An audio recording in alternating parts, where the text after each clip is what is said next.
آج ہم ایک بہت اہم سوال کا جواب جانیں گے کہ انسان کی زندگی میں بار بار مصیبتیں اور پریشانیاں کیوں آتی ہیں، اور کیا یہ اللہ کی ناراضگی کی نشانی ہے یا پھر کوئی اور راز ہے۔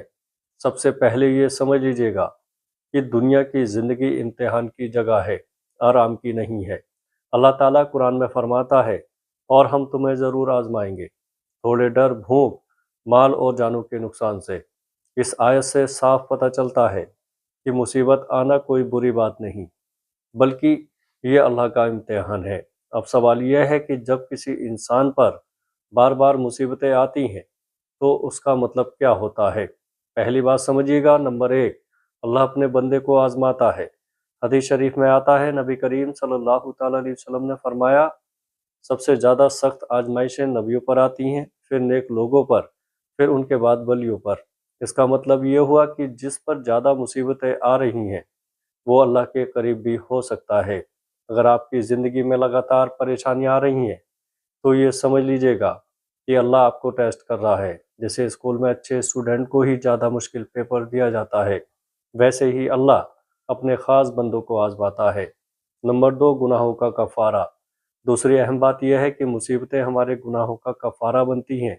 حدیث میں آتا ہے، نبی کریم صلی اللہ تعالیٰ علیہ وسلم نے فرمایا، مسلمان کو جو بھی تکلیف، بیماری، غم، چنتا، یہاں تک کہ کانٹا بھی چبھتا ہے تو اللہ اس کے بدلے اس کے گناہ معاف کر دیتا ہے۔ اگر کسی انسان پر بار بار مصیبت آ رہی ہے تو ہو سکتا ہے اللہ اسے صاف کر رہا ہو اس کے گناہوں سے، یعنی وہ بندہ جتنا پریشان ہوتا ہے اتنا ہی اس کا حساب ہلکا ہو جاتا ہے۔ نمبر تین، اللہ کا خاص انعام دینے کا ارادہ۔ تیسری بات بہت خاص ہے۔ حدیث میں آتا ہے، نبی کریم صلی اللہ تعالیٰ علیہ وسلم نے فرمایا، جب اللہ اپنے کسی بندے کے لیے کوئی بڑا درجہ چاہتا ہے تو اسے مصیبت میں ڈال دیتا ہے۔ اس کا مطلب یہ ہوا کہ اگر آپ بار بار پریشانی میں ہیں تو ہو سکتا ہے اللہ آپ کو بہت اونچا مقام دینا چاہتا ہو، لیکن وہ مقام صبر کے بنا نہیں ملتا۔ نمبر چار، صبر کی پریکشا۔ اللہ قرآن میں فرماتا ہے، بے شک اللہ صبر کرنے والوں کے ساتھ ہے۔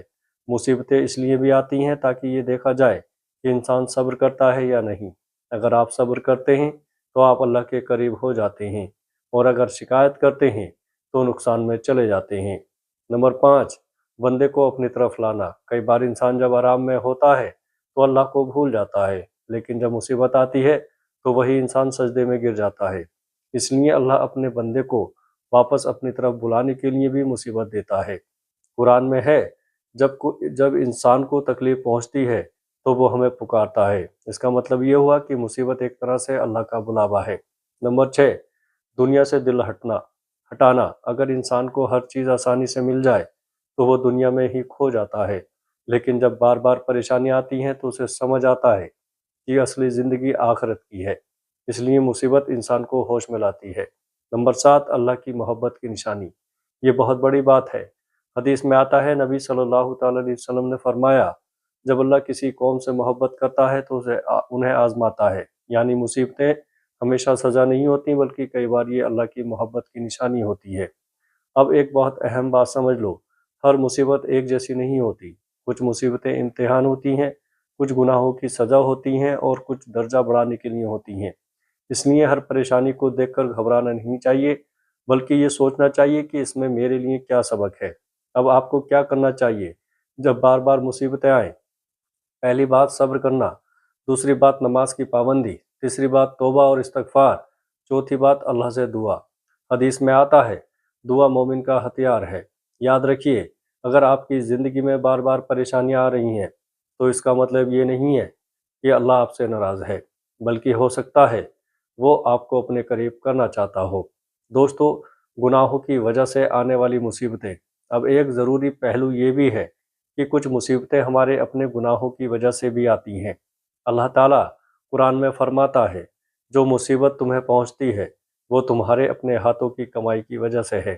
اس کا مطلب یہ ہوا کہ انسان جو غلطیاں کرتا ہے، جو گناہ کرتا ہے، اس کا اثر اس کی زندگی میں پریشانی کی شکل میں سامنے آتا ہے۔ اگر آپ کی زندگی میں بار بار مصیبتیں آ رہی ہیں تو اپنے اعمال کا حساب لینا بہت ضروری ہے۔ کہیں ایسا تو نہیں کہ ہم نماز چھوڑ رہے ہیں، کہیں ایسا تو نہیں کہ ہم حرام چیزوں میں پڑ گئے ہیں، کہیں ایسا تو نہیں کہ ہم جھوٹ، دھوکہ، غیبت میں لگے ہوئے ہیں۔ یہ سب چیزیں مصیبت کو بلاتی ہیں۔ نمبر دو، गफलत से जगाने के लिए मुसीबत। कई बार इंसान दुनिया में इतना खो जाता है कि उसे अपनी आखिरत याद ही नहीं रहती, तो अल्लाह उसे जगाने के लिए मुसीबत देता है। कुरान में है, हमने उन्हें सज़ा दी ताकि वो लौट आए, यानी मुसीबत एक वार्निंग होती है। यह अल्लाह की तरफ से एक इशारा है। इशारा होता है कि बंदा अब भी संभल जाए। नंबर 3, दुआ की कदर सिखाने के लिए। जब इंसान आराम में होता है तो दुआ कम करता है, लेकिन जब मुसीबत आती है तो वो हर वक्त अल्लाह को पुकारता है। इसलिए मुसीबत इंसान को दुआ की अहमियत सिखाती है। हदीस में आता है, नबी सल्लल्लाहु ताला अलैहि वसल्लम ने फरमाया, जिसे ये पसंद हो कि उसकी दुआ मुश्किल वक्त में कबूल हो, उसे चाहिए कि वो आसानी में ज़्यादा दुआ करे। नंबर 4, तकब्बुर घमंड तोड़ने के लिए। कई बार इंसान के अंदर घमंड आ जाता है। वो सोचता है कि मैं सब कुछ खुद कर रहा हूँ। तब अल्लाह उसे मुसीबत में डालकर घमंड तोड़ देता है, ताकि उसे समझ आ जाए कि असली ताकत सिर्फ अल्लाह के पास है। नंबर 5, असली दोस्तों और दुश्मनों की पहचान। मुसीबत एक ऐसा आईना है जिसमें असली लोग सामने आ जाते हैं। जो लोग आपके साथ सच्चे होते हैं वो मुसीबत में भी साथ देते हैं, और जो सिर्फ मतलब के होते हैं वो दूर हो जाते हैं। इस तरह मुसीबत इंसान को सही लोगों की पहचान कराती है। नंबर 6, सब्र करने वालों का दर्जा। अल्लाह कुरान में फरमाता है, सब्र करने वालों को बेशुमार अज्र दिया जाएगा। इसका मतलब ये है कि अगर इंसान मुसीबत में सब्र करता है तो उसे इतना बड़ा इनाम मिलता है जिसकी कोई सीमा नहीं है। नंबर 7, मुसीबत के बाद आसानी का वादा। ये बात दिल में बिठा लो, अल्लाह ने खुद वादा किया है, बेशक हर मुश्किल के साथ आसानी है। इस आयत में अल्लाह 2 बार फरमाता है कि मुश्किल के साथ आसानी ज़रूर आती है। इसका मतलब यह है कि कोई भी परेशानी हमेशा नहीं रहती। हर अंधेरी रात के बाद सुबह ज़रूर आती है। अब एक बहुत अहम सवाल, अगर मुसीबतें गुनाहों की वजह से आ रही हैं तो क्या करना चाहिए? सबसे पहला काम तौबा, अल्लाह से सच्चे दिल से माफ़ी मांगो। दूसरा काम इस्तगफार, तीसरा काम अपने अमाल को सुधारना। नमाज की पाबंदी शुरू करो, हराम चीज़ों से दूर रहो, सच बोलना शुरू करो। एक और ज़रूरी बात, मुसीबत में ये मत सोचो कि अल्लाह मुझे सज़ा दे रहा है, बल्कि ये सोचो कि अल्लाह मुझे सुधार रहा है। ये सोच इंसान की ज़िंदगी बदल देती है। नबी सल्लल्लाहु ताला अलैहि वसल्लम ने फरमाया, अल्लाह जब किसी बंदे के साथ भलाई का इरादा करता है तो उसे मुसीबत में डाल देता है। यह हदीस साफ बताती है कि मुसीबत कई बार भलाई की निशानी होती है। याद रखो, मुसीबत तुम्हें तोड़ने नहीं आती, मुसीबत तुम्हें बनाने आती है। अगर तुम सब्र कर गए तो ये तुम्हें बहुत ऊंचा उठा देगी, और अगर तुम टूट गए तो तुम खुद नुकसान में चले जाओगे। दोस्तों, मुसीबतों का असली राज और कामयाबी का रास्ता अब हम इस बयान के आखिरी और सबसे अहम हिस्से में हैं। यहाँ वो बातें बताई जाएंगी जो इंसान की ज़िंदगी बदल देती हैं, अगर वो इन्हें दिल से समझ ले। सबसे पहले एक सच्चाई दिल में बिठा लो, मुसीबतें हमेशा के लिए नहीं आती। अल्लाह ताला कुरान में फरमाता है, अल्लाह किसी जान पर उसकी ताकत से ज़्यादा बोझ नहीं डालता। इस आयत का साफ मतलब यह है कि जो भी परेशानी तुम्हारी ज़िंदगी में आई है, तुम उसे सहने की ताकत रखते हो। तुम कमज़ोर नहीं हो, तुम्हें मजबूत बनाया जा रहा है। मुसीबत इंसान को अल्लाह के करीब कर देती है। जब इंसान हर तरफ से टूट जाता है तो वो सिर्फ अल्लाह को पुकारता है, और यही वो वक्त होता है जब बंदा अल्लाह के सबसे करीब होता है। हदीस में आता है, नबी करीम सल्लल्लाहु ताला अलैहि वसल्लम ने फरमाया, बंदा अपने रब के सबसे ज़्यादा करीब सजदे की हालत में होता है।